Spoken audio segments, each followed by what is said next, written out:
All right, welcome back, guys. This video I didn't even do an intro to. I don't know why. I was so concentrated on trying to remember which lines I'm trying to replace and what goes where, and it's a mess. It's not easy, right? I need to watch a few more videos, make sure. All I did really was take snippets showing what I was going to do, and that's for me as much as it was for the channel.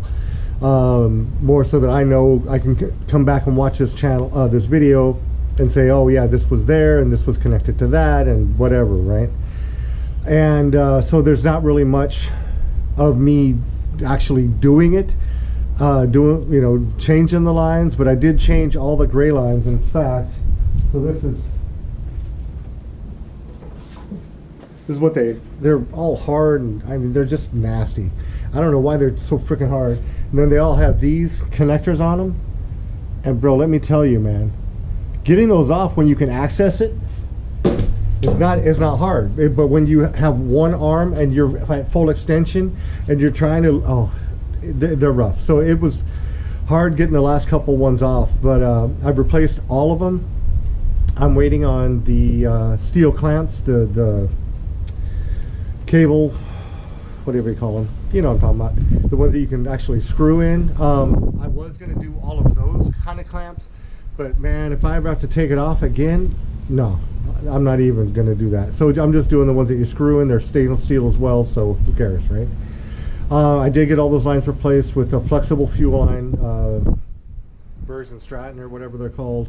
Got 20, I think I ordered 25 feet, and I have a couple feet left over. I cut them a little bit long just in case, I needed more line or whatever. So that's done, and like I said, you'll see, I'll just go over what I'm gonna do before I do it. It'll just be cut, and not much really to look at. So next video, it'll be more involved.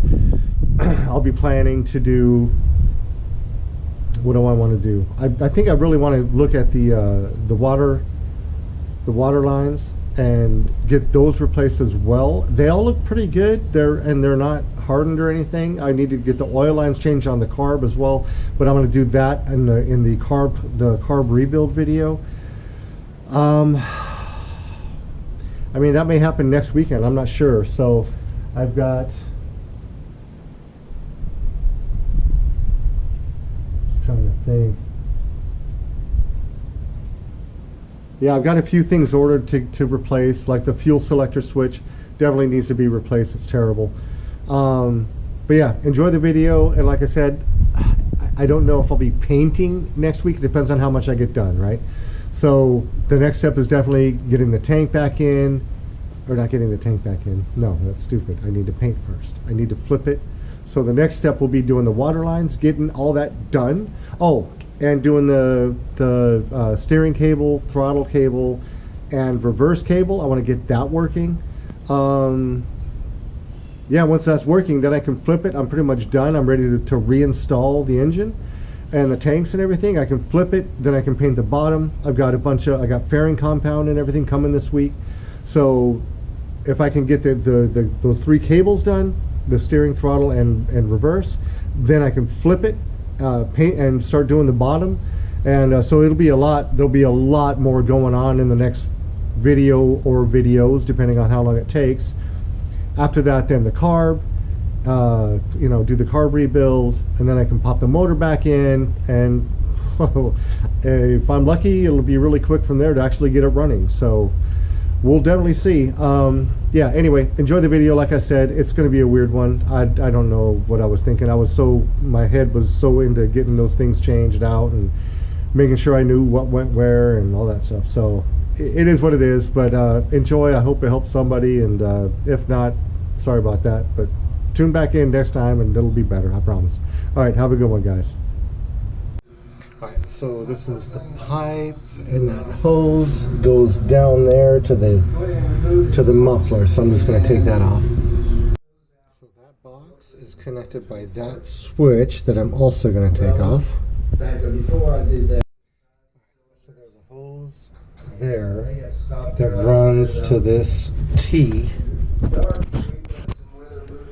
right here. So I'm going to disconnect this, and getting worse. So, and then I'll have to redo those lines too. I have no idea what that does though. Here, it's I'm guessing that's a water, breaking loose maybe. cylinders, jugs. And this is probably fuel. That's why it looks like that. I don't know what Base this of the is. engine there, so we'll see how that goes. And I don't know. We'll figure it out. All right, real easy. Now I'm just going to unscrew this, all these 4 screws, so I can lift this out, so I can get to the fuel. This part, right? It goes into the gas tank. It's right under here. So I'm going to take that out. I'll show you when I have it out. So this is out. Really simple. Then you can see, I can see the whatever you call it for the fuel. Right? Each one of those hoses corresponds to a different reserve, on, off, kind of a thing. And there's a strap there and over there that I need to take off, unhook the hoses so I can get the gas tank out. And then the oil tank is right there. So I'm going to take that out too. I'm going to take off the hood, do all that. So the feed for the oil tank is plugged into that blue plug on the top. Alright, I'm going to try to show you how to take these things off the hoses. They are a pain in the buttocks. I cannot just cut them. And I actually bought these, I actually bought these to replace, for the replacements. But I think I'm going to stick with just normal hose clamps. So excuse the shaking, it's hard to hold this. So there's a, if you look right there, that piece you have to bend back. So I'm going to put the camera down, bend that back real quick. Hold on.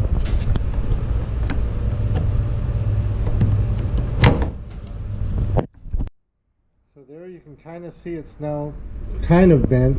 I'm going to try to get a little bit more, and then you can pry this piece off right there. You can pry that off with the same wire cutters that I'm using right now. So I'll show.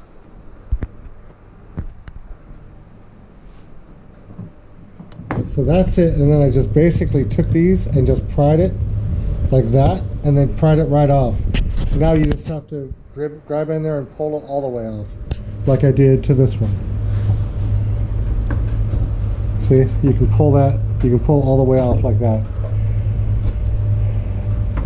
Helpful tip. Alright, so I've got it cleaned out pretty much. I have not exchanged all of the cables, because quite honestly, I'm not sure what's all fuel and what's water. I mean, these are water for sure. These big ones right there, those are sure. But like these two, I have no idea what those are. These cables right here, ouch. These cables, if you know what those are, they go all the way to the top there. And then down to this, I don't know. Out the back? I don't know. If anybody knows what any of these hoses are, feel free to leave in the comments, let me know. So I did, this is a new cable, fuel line. This is new. So I've got it hooked there. I've got it on the, I'll go on the other side.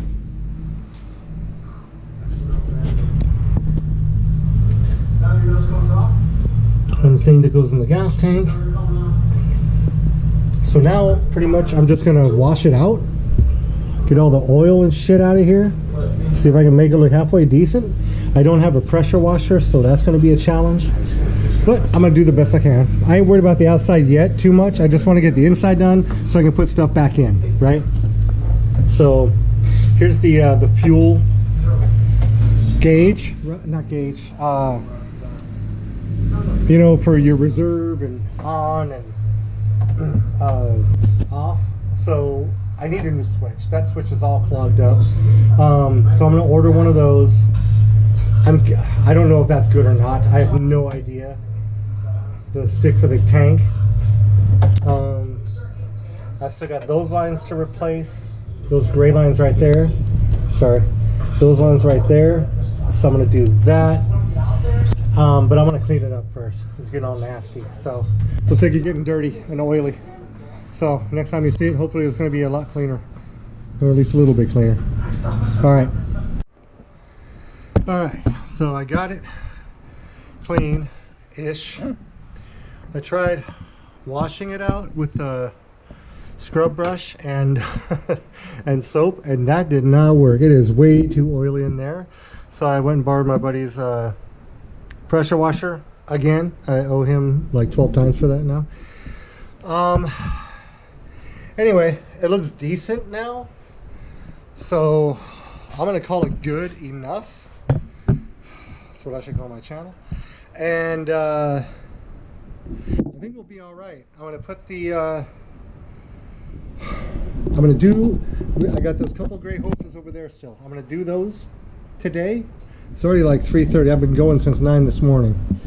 So I'm gonna do those hoses, be done with it. I ordered a new switch because that one is all chalked out. It needs to be replaced. It's got all that green gunk in there from the gray hoses. What else? Yeah, and so that's supposed to come this week. I mean, that's not a big deal, right? But it's going to make it easier for me to paint. So I ordered. There's a guy called. Let me put you down real quick. Just to talk to you.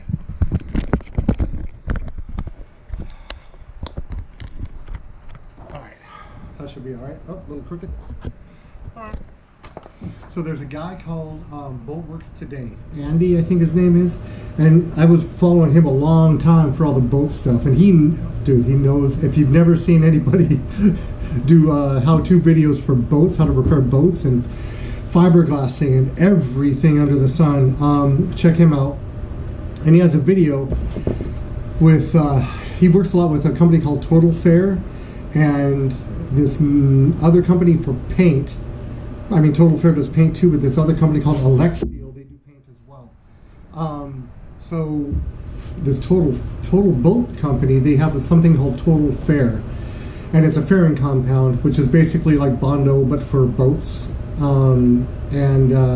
an epoxy fairing compound, so it's 2-part, and I've ordered that to do the bottom. I have no idea what it really looks like. I haven't taken a close look, so I'm guessing there's going to be quite a few little dings and nicks that I need to smooth out.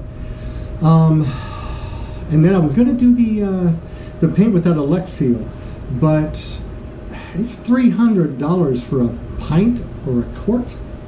It's insanely expensive. I don't have that kind of money. And he had made a good point where if you're, and this was for paint, but it's paint that you can roll on, and there's an additive you put in there, and it makes it flow out a lot smoother. So there's hardly any orange peel or bubbles or anything. It looks amazing. But $300 for a 97 jet ski for the bottom, and then another $300 for the top. Too rich. So I googled some stuff, and he did say like painting will last longer than gel coat. Gel coat will fade a lot quicker, but it's easier to repair, obviously, because it's thicker. Paint is thinner. But I was checking out a lot of paint channels where they paint car parts, like fenders, and I even saw some do paint plastic with a spray can, and they did a great job. So the spray can itself is whatever, right? Do it right and you'll be okay. Not that difficult. The difference comes in the clear coat, and there is a 2-part clear coat in a can.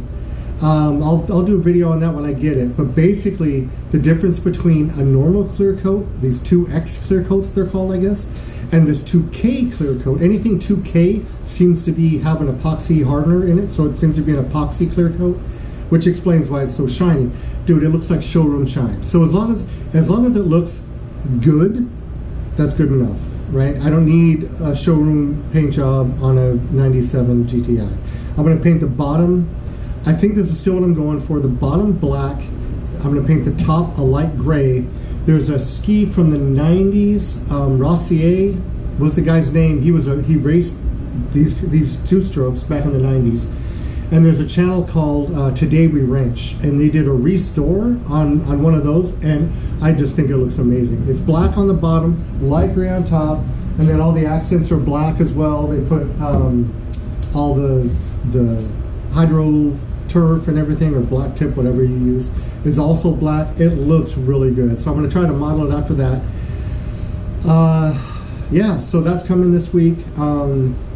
Hopefully, yeah, because when I'm done with that, then I have to fix. So there's this part of the hole, right? I don't know if you guys remember. Let me show you real quick. So this part on the hole right here, it has to be fixed, right? So I'm gonna when I'm done with the bottom, I'm gonna flip it over. I'm gonna fix that, and then I'll paint the top half.